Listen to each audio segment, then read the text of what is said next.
वहां हादसे के बाद हंगामे की खबर आ रही है और जिले के ललौली थाना इलाके के बहुआ कस्बे में तेज रफ्तार ट्रक ने पहले 9वीं कक्षा की छात्रा को कुचला और फिर चौकी के बाहर खड़ी गाड़ियों को रौंद डाला। ड्राइवर ने ट्रक को लेकर भागने की कोशिश की, लेकिन पुलिस ने उसे पकड़ लिया और चौकी लेकर आई। लेकिन एक्सीडेंट के बाद आक्रोशित लोगों ने चौकी के भीतर घुसकर न सिर्फ ड्राइवर की पिटाई की, बल्कि चौकी में मौजूद पुलिस फोर्स पर भी हमला कर दिया और चौकी में तोड़फोड़ की गई। इसके बाद गुस्साई भीड़ ने बांदा सागर मार्ग को जाम करके जमकर हंगामा काटा। हंगामे के बाद कई थानों की फोर्स मौके पर पहुंची है और लोगों को शांत करवाने में जुटी है। वहीं दूसरी ओर लोगों की पिटाई से घायल ट्रक ड्राइवर का इलाज जिला अस्पताल में चल रहा है।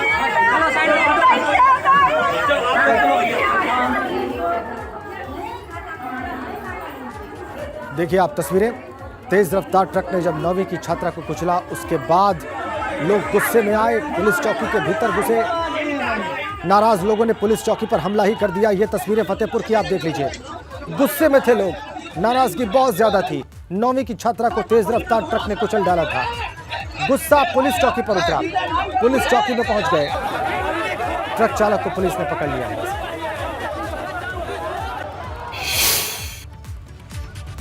अगली बड़ी खबर लखनऊ से है। मामूली सी बात पर दबंगों ने युवक को जमकर पीटा है। पिटाई के बाद युवक के सिर पर हमला हुआ है। 16 सितंबर की बताई जा रही है घटना और इस मामले में पुलिस ने एफआईआर दर्ज नहीं की थी। आला अधिकारियों के हस्तक्षेप के बाद मुकदमा दर्ज हुआ। थाना ठाकुरगंज के एरा मेडिकल कॉलेज के पास का मामला है। 16 सितंबर की यह घटना बताई जा रही है। इस मामले में पुलिस ने एफआईआर दर्ज नहीं की थी। घटना 16 सितंबर की। आला अधिकारियों के हस्तक्षेप के बाद इस मामले में मुकदमा दर्ज हुआ है। लखनऊ से बड़ी खबर। मामूली सी बात पर दबंगों ने युवक को जमकर पीटा था। उसके बाद चूंकि पुलिस ने पहले मुकदमा दर्ज नहीं किया, फिर बाद में आला अधिकारियों ने हस्तक्षेप किया और तब जाकर मुकदमा दर्ज हुआ है। एक और बड़ी अपडेट आपको दे दें। अखिलेश यादव ने राज्यपाल आनंदीबेन पटेल से मुलाकात की है और आजम खां पर झूठे मुकदमे लगाए गए हैं, ये जाकर कहा है सरकार आजम खां के साथ अन्याय कर रही है। अखिलेश यादव ने कहा है आनंदीबेन पटेल से आजम खां के खिलाफ झूठे मुकदमे लगाए जा रहे हैं। आजम खां पर फर्जी केसेस लगाए जा रहे हैं।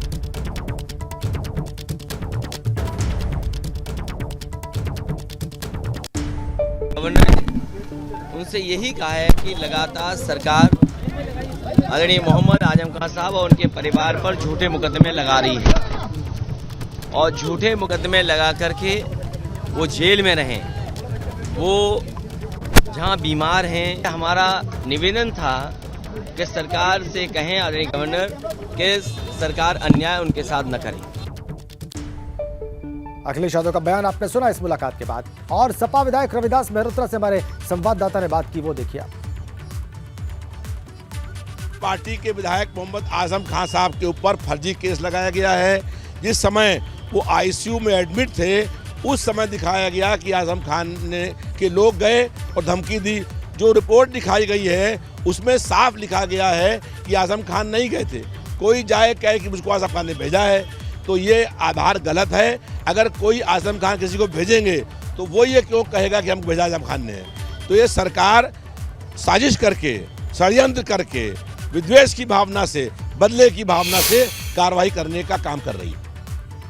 रविदास मेहरोत्रा का बयान आपने सुना। इधर कानपुर में सूफी खानकाह एसोसिएशन के राष्ट्रीय अध्यक्ष कौसर हसन मजीदी ने एक बार फिर पीएफआई को बैन करने की मांग की है।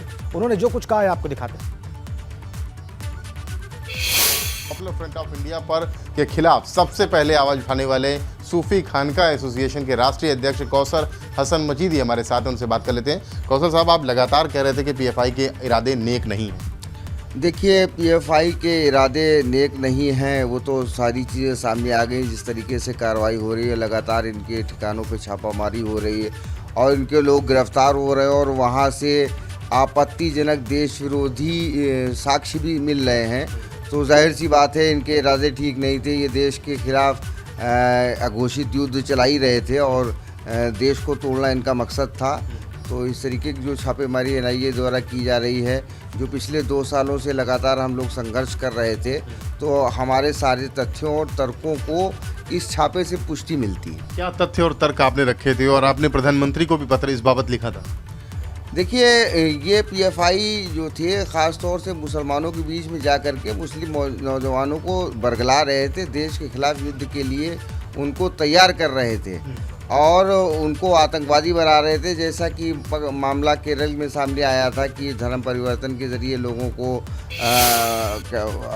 उसमें अपने में शामिल करके और आईएसआईएस के लड़ाके तैयार कर रहे थे। ये सारे तथ्य सामने आए थे। हम लोगों ने इसके सारे जो हम लोगों को एविडेंसेस मिल सके वो हम लोगों ने सरकार के सामने उपलब्ध कराए और धरना प्रदर्शन यात्रा यलगार यात्रा कानपुर से लेकर दिल्ली तक हम लोग पैदल चले गए और हमने मांग की कि साहब इस पर कार्रवाई होनी चाहिए और कड़ी कार्रवाई होनी चाहिए। सूफी खानका एसोसिएशन के राष्ट्रीय अध्यक्ष कौसर हसन मजीदी पीएफआई के खिलाफ 2 साल से जंग लड़ रहे थे। पीएफआई पर बड़ी कार्रवाई की गई है आतंकी कनेक्शन के मद्देनज़र देखते हुए, और एक बार फिर से कह रहे हैं कि पीएफआई पर ही बैन नहीं लगाया जाए, पीएफआई की विचारधारा जैसे संगठनों पर भी नकेल कसी जानी चाहिए।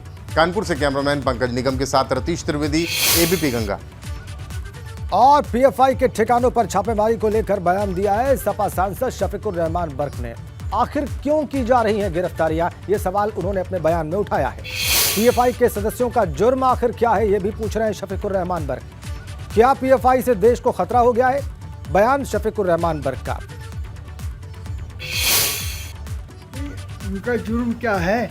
एक पार्टी है, वो एक संस्था चला रहे हैं और एक प्रोग्राम है उनका, जैसा और पार्टियां अपने प्रोग्राम चलाती हैं। तो उनका जुर्म क्या है कि क्यों गिरफ्तार किया जा रहा है? भाई क्या उनसे कुछ खतरा हो गया, या वो मुल्क के लिए ख़तरनाक है या इस पार्टी के लिए ख़तरनाक है? क्या बात है, क्यों उसके साथ ये अमल हो रहा? और कितनी पार्टियां देश के अंदर चल रही हैं सियासत पर, या पाबंदी लगाई, या पार्टी पर पाबंदी लगा रहे हैं क्या? बयान देखा आपने शफीकुर रहमान बर्क का। अब आगे बढ़ते हैं। स्वास्थ्य सेवाओं को लेकर विधानसभा में उठे सवालों को डिप्टी सीएम ब्रजेश पाठक ने उस पर कहा कि बीजेपी जनता के लिए काम करती है, स्वास्थ्य सेवाएं पहले से ज्यादा हाईटेक हो गई हैं, और इसी को लेकर हमारे संवाददाता ने उनसे खास बातचीत की। हमारे साथ में इस समय डिप्टी सीएम ब्रजेश पाठक जी हैं। सर, सदन की कार्रवाई में हम देख रहे हैं लगातार स्वास्थ्य सेवाओं को लेकर आप पर हमलावर है अखिलेश यादव, ऐसा क्यों? देखिए, भारतीय जनता पार्टी की सरकार प्रदेश के सभी लोगों के प्रति संजीदगी से काम कर रही है। प्रदेश के स्वास्थ्य सेवाओं की उच्च कोटि की व्यवस्था हमारी सरकार ने की है, जो जन जन तक पहुंची है। पहले सरकार ऑफिस में बैठ कर के काम करती थी। समाजवादी पार्टी का यही सगल है, वो वातानुकूलित कक्षों से निकले नहीं कभी। हमारी सरकार लगातार एक एक अस्पताल में जाकर के लोगों को उच्च कोटि की चिकित्सा व्यवस्था उपलब्ध करा रही है, और प्रदेश में आम जनता में कहीं कोई दिक्कत नहीं है। एनआईए की जो कार्रवाई चली है पीएफआई के खिलाफ, कुछ लोगों के पेट में दर्द भी हो रहा है। किसी को भी कानून से खिलवाड़ करने की इजाज़त नहीं है। हम कानून का राज मेंटेन करेंगे। नए मेडिकल कॉलेज खोलने को लेकर कुछ आगे बढ़ी? हाँ, हम जो 14 जनपद शेष हैं उनमें सभी में मेडिकल कॉलेज खोलने की कार्रवाई के लिए प्रतिबद्ध हैं और काम कर रहे हैं।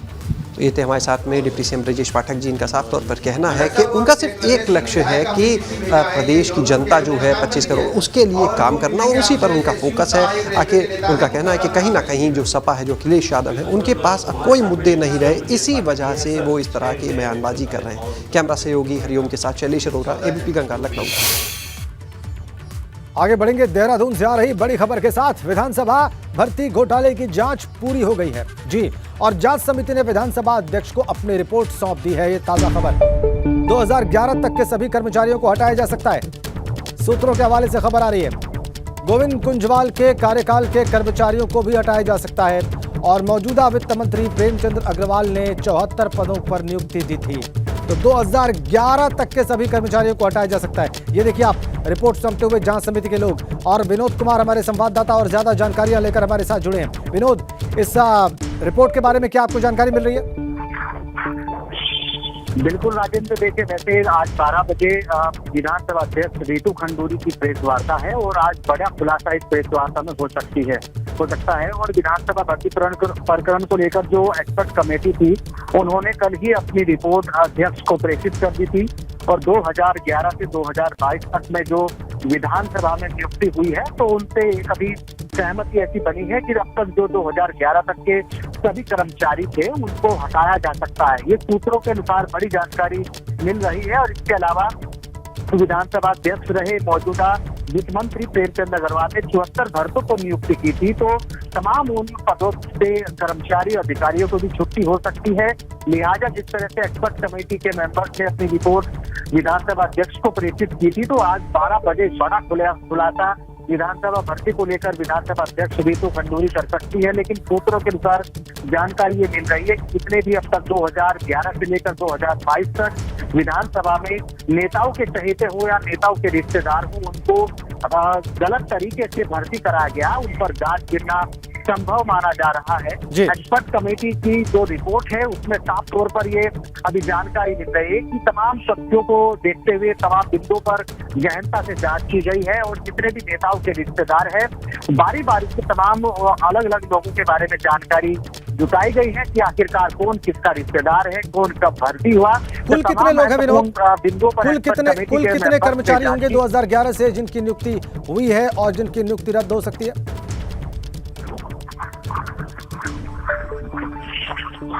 इस वक्त हम आपको लखनऊ लिए चलेंगे। शैलेश अरोड़ा लखनऊ में विधानसभा भवन के बाहर मौजूद है। हंगामे की खबर आ रही है, शैलेश बताएंगे कि क्या हुआ है वहां पर। अखिलेश यादव के साथ है शैलेश अरोड़ा, नेता प्रतिपक्ष के साथ हैं यादव और सारे विधायक, समाजवादी पार्टी के जितने विधायक हैं वो विधानसभा से पैदल मार्च करते हुए निकल चुके हैं और सभा कार्यालय की तरफ बढ़ते हुए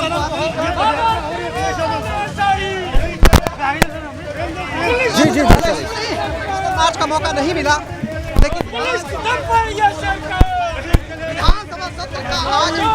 नीति थी जिसके तहत ये पूरा कार्यक्रम आप कह सकते हैं समय हो रहा है।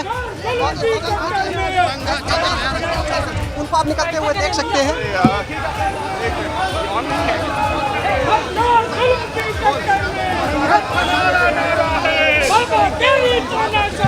तो आप देख सकते हैं किस तरह से सपा के विधायक और मुख्य सचेतक बंद करो, विधायकों का पीड़न बंद करो। करने का काम किया। मनोज जी, आज क्या मुख्य मुद्दा क्या बचा रही? नहीं, आज देखिए सदन में जब आज सरकार चर्चा नहीं करना चाहती सूखा पे, बाढ़ पे, छात्र संघ के बहाली पर, महंगाई पर, हेल्थ व्यवस्था पर, तो मजबूरी में आज हम लोगों ने वॉकआउट किया है। क्या मुद्दे थे जो आप लोग उठाना चाहते हैं? सूखा है, बाढ़ है, गरीबी है, महंगाई है, ये तमाम मुद्दे हैं। तो ये देखिए गरीबी, महंगाई, तमाम मुद्दे इनको लेकर आज वॉकआउट किया गया है यहाँ पर। और देखिए सभा के मैं देख रहा हूँ जी हरिओम। जी शैलेश, आपने मनोज पांडे से बात की जो कि मुख्य सचेतक है और वो ये कह रहे हैं कि गरीबी, महंगाई, बाढ़, सूखा, इन सब को लेकर उनको दिक्कत है, उन पर चर्चा नहीं हो रही है। शैलेश अरोड़ा इस हमारे सहयोगी, लाइव तस्वीरें आप देख रहे हैं। विधानसभा भवन से सपा कार्यालय तक ये पैदल मार्च किया जा रहा है समाजवादी पार्टी के विधायकों के द्वारा नारेबाजी करते हुए। हाथों में कुछ छोटे छोटे संदेश लिखे हुए लिए हुए हैं और अखिलेश यादव को भी आप देख सकते हैं। अखिलेश यादव ही लीड कर रहे हैं इस पैदल मार्च को, वापसी कर रहे हैं ये लोग। अखिलेश की सुरक्षा व्यवस्था जो है कमांडोज की, उसको भी आप देख सकते हैं। मुश्किल उनके लिए प्रोटेक्ट करना अखिलेश यादव को। अखिलेश यादव को हम देख सकते हैं, शैलेश अरोड़ा लगातार उनके साथ इस पैदल मार्च के साथ समाजवादी पार्टी के विधायकों के। अखिलेश यादव उनके तमाम जो विधायक है, पैदल मार्च शुरू हो गया राजभवन के सामने से। यानी जो पैदल मार्च 19 तारीख को पार्टी ऑफिस से राजभवन नहीं पहुंच पाया, वो आखिरकार सपा ने आज निकाल दिया है। और आप देख सकते हैं सीधी तस्वीरें इसकी यहाँ पर।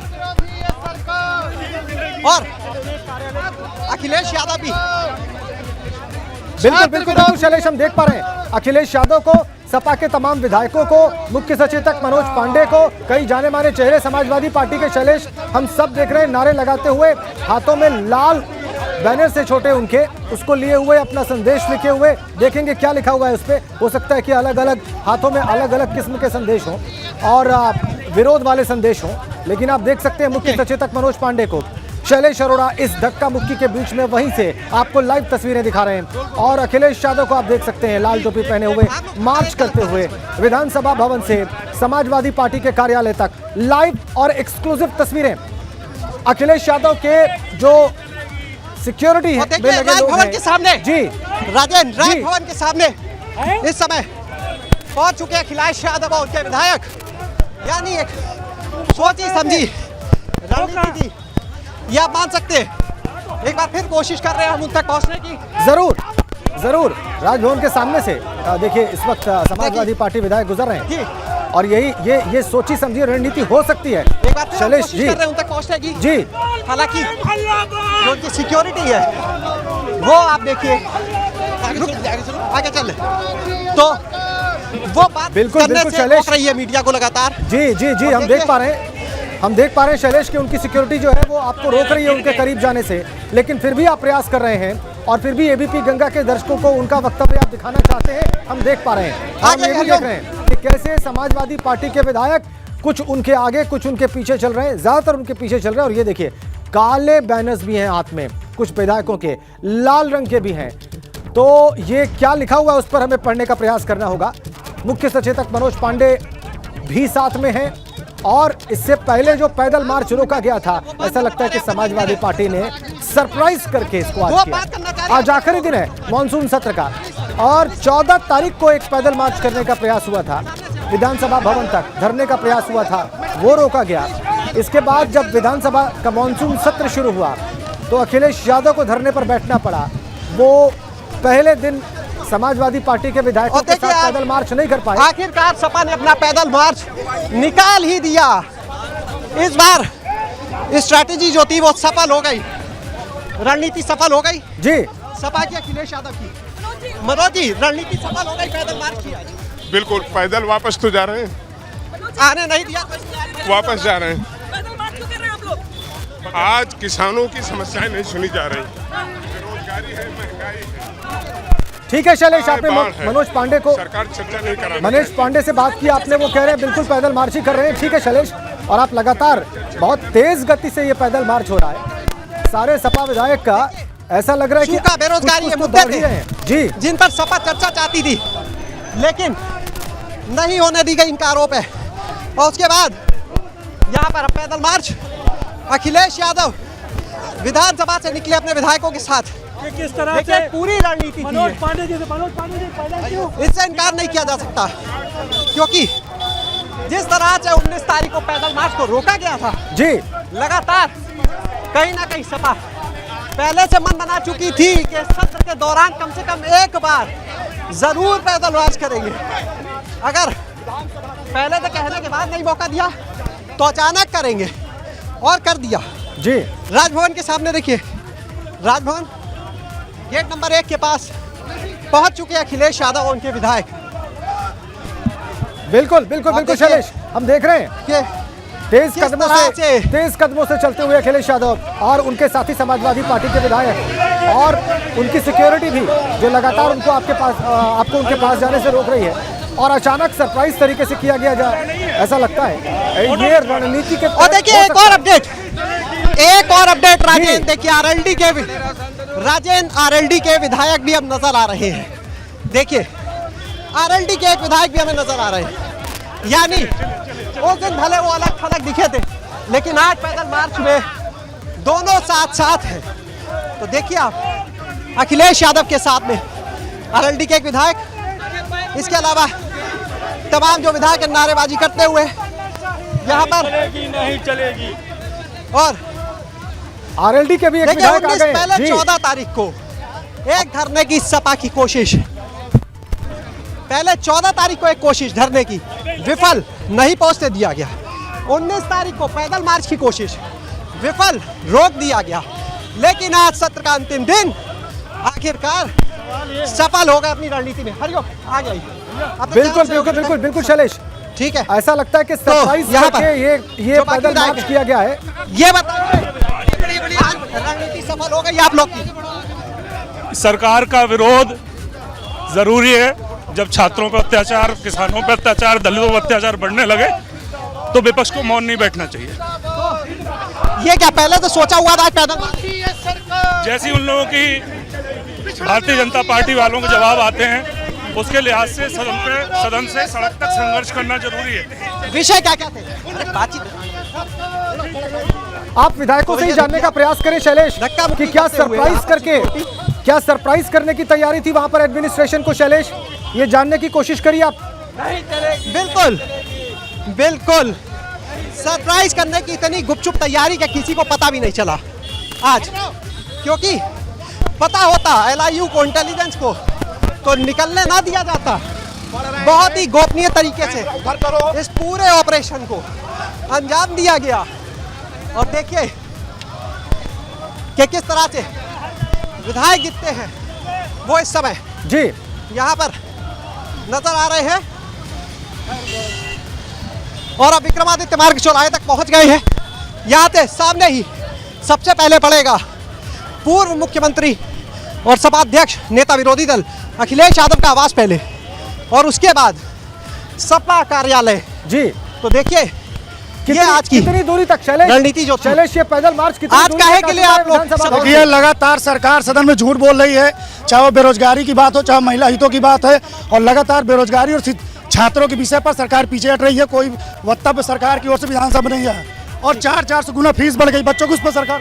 देखिए विधायक RK वर्मा जी इस समय हमें नजर आ रहे हैं। वर्मा जी, अचानक से ये पूरा आप लोग कमाल। देखिए पूरे चार दिन के मानसून सत्र में भारतीय जनता पार्टी की सरकार ने किसानों, मजदूरों, महिलाओं, छात्रों, नौजवानों की समस्याओं के प्रति दिलचस्पी नहीं दिखाई, उसका सकारात्मक जवाब नहीं दिया, उनकी समस्याओं की ओर ध्यान नहीं दिया, हम लोगों की नोटिसों का संज्ञान नहीं लिया, जिसके विरोध में हम लोग नौजवान, किसान, बेरोजगार, महिलाओं के सम्मान में सड़क पर मार्च निकालने का काम कर रहे हैं।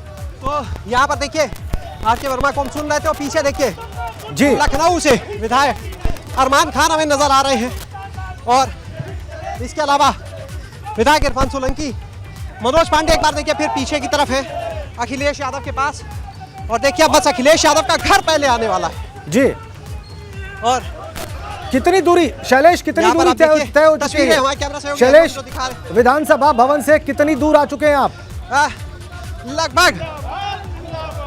लगभग देखिए 1 किलोमीटर का सफर तय हो चुका है जी।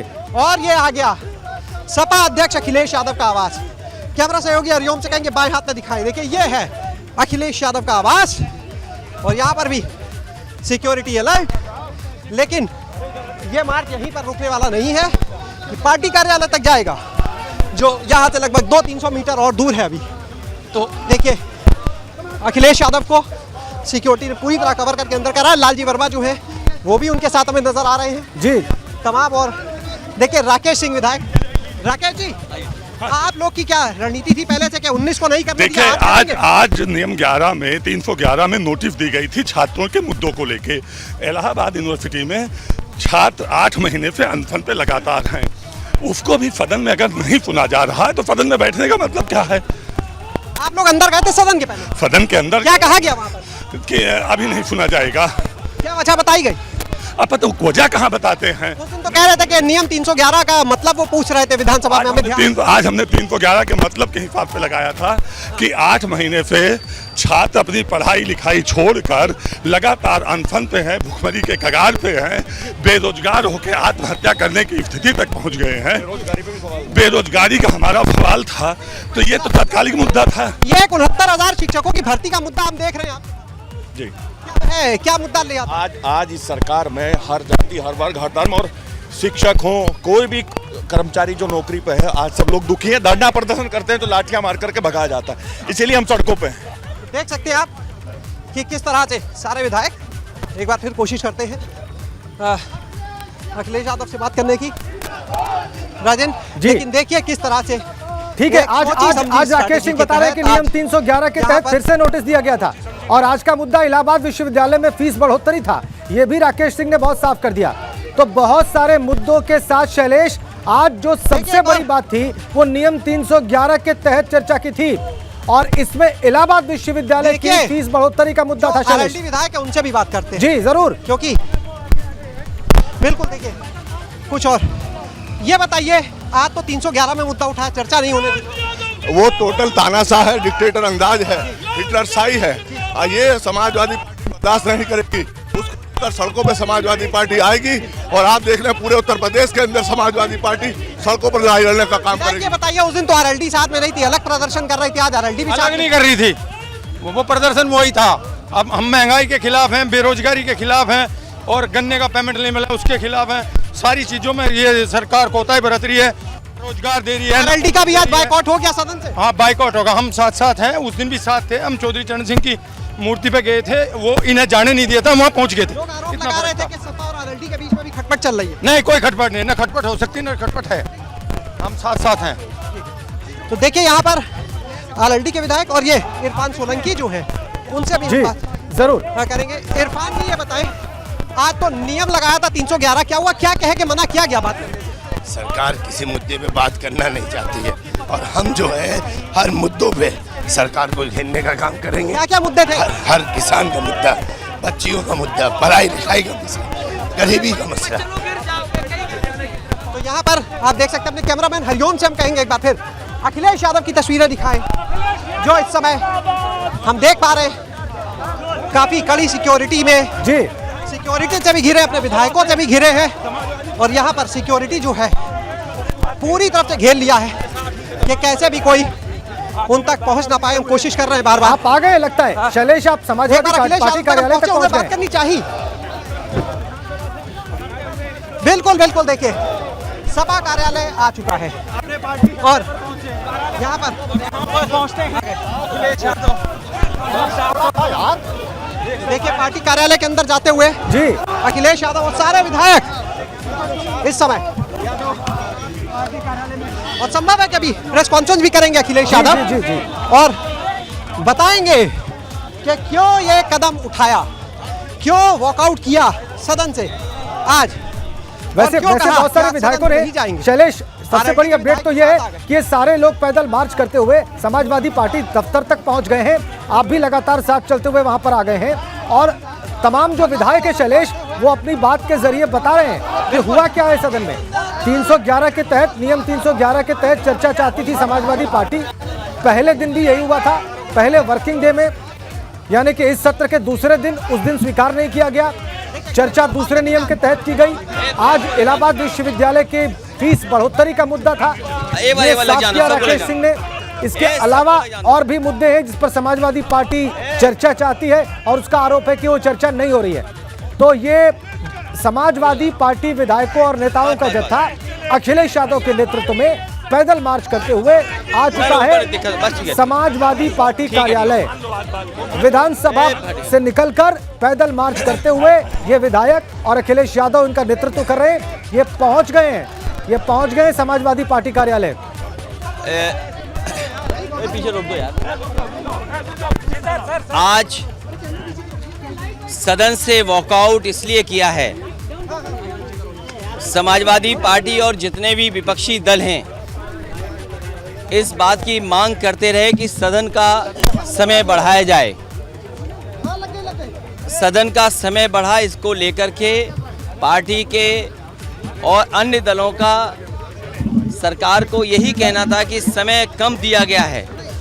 बहुत सारे मुद्दे हैं जो जनता से जुड़े हुए मुद्दे हैं, उन पर बहस और सरकार का जो जवाब आना चाहिए था वो जवाब संतुष्ट नहीं करता है। आज पूरे उत्तर प्रदेश में कुछ जिलों में सूखा है, कुछ जिलों में बाढ़ आ गई है और कल ही इतना पानी बरसा है कि मुख्यमंत्री जी खुद कार्यक्रम में शामिल नहीं हो पाए। तो लगातार उत्तर प्रदेश के किसान, उनका नुकसान हुआ है, उनकी फसल का नुकसान हुआ है,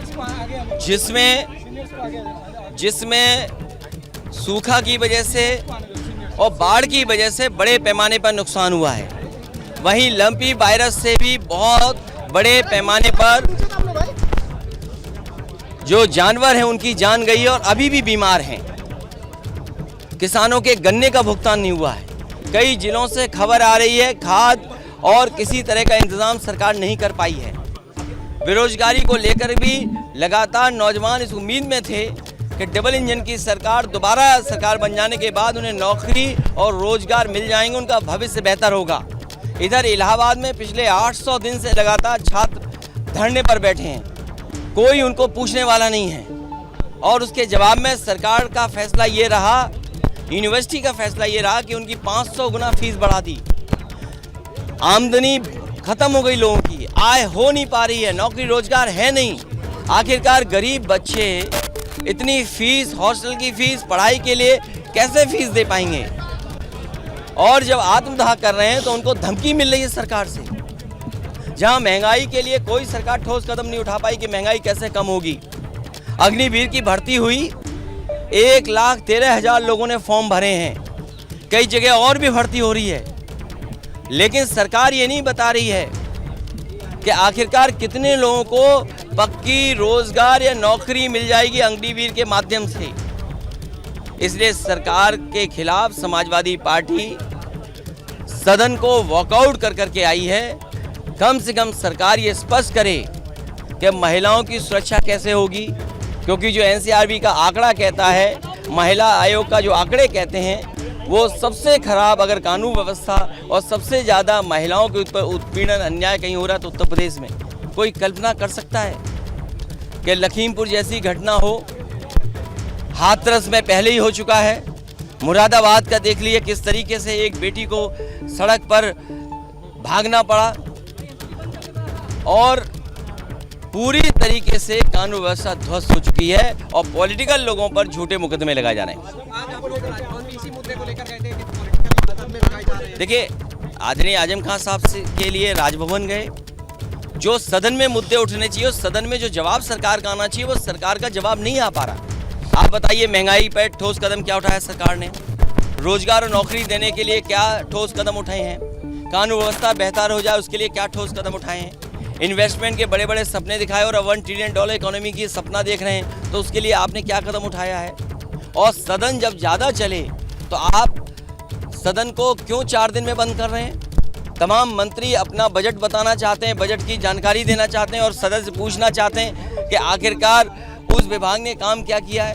और इतने महीने हो जाने के बाद भी बजट के अभी तक जिलों में बजट नहीं पहुंचा है, फिर ये सदन में क्या कार्रवाई सरकार कर रही है? ठीक है सर, थैंक यू। चलिए, बहुत धन्यवाद। अखिलेश यादव ने अपनी बात कह दी है। ये सरकार क्या कह रही है? सरकार पर कुछ न करने का आरोप लगाया है अभी प्रेस से बातचीत में। किस तरह से जी आज वजह बताई अखिलेश यादव ने।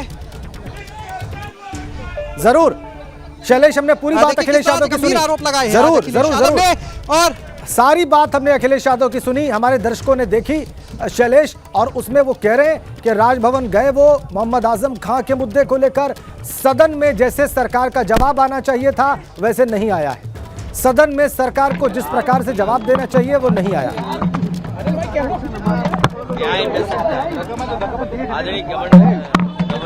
गेट खींचे से यही कहा है कि लगातार सरकार आदरणीय मोहम्मद आजम खान साहब और उनके परिवार पर झूठे मुकदमे लगा रही है, और झूठे मुकदमे लगा करके वो जेल में रहे। वो जहाँ बीमार हैं, कोविड में उनके साथ जो इलाज हुआ, लगातार तकलीफ परेशानी में रहे, जेल में रहना पड़ गया उनको। इसलिए हमारा निवेदन था कि सरकार से कहें, आदरणीय गवर्नर, कि सरकार अन्याय उनके साथ न करे। सर, बकवास को लेकर कुछ बात हुई है जो चल रहा है उनका? सत्र बढ़ाने का तो सरकार से कहते हैं जब हमारी मीटिंग स्पीकर से होती है। सर, बकवास को लेकर भी कुछ बात हुई जो लगातार सर्वे हो रहा है इनका? सर्वे के खिलाफ समाजवादी पार्टी है। PFI के खिलाफ सदन से वॉकआउट इसलिए किया है, समाजवादी पार्टी और जितने भी विपक्षी दल हैं इस बात की मांग करते रहे कि सदन का समय बढ़ाया जाए। सदन का समय बढ़ा, इसको लेकर के पार्टी के और अन्य दलों का सरकार को यही कहना था कि समय कम दिया गया है।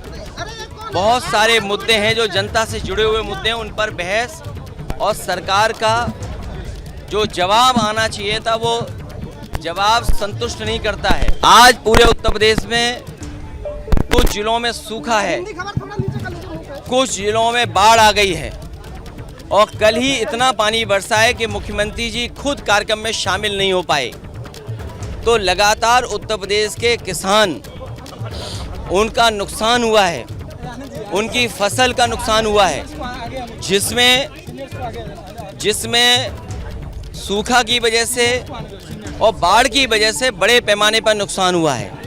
वहीं लंपी वायरस से भी बहुत बड़े पैमाने पर जो जानवर हैं उनकी जान गई है और अभी भी बीमार हैं। किसानों के गन्ने का भुगतान नहीं हुआ है। कई जिलों से खबर आ रही है खाद और किसी तरह का इंतजाम सरकार नहीं कर पाई है।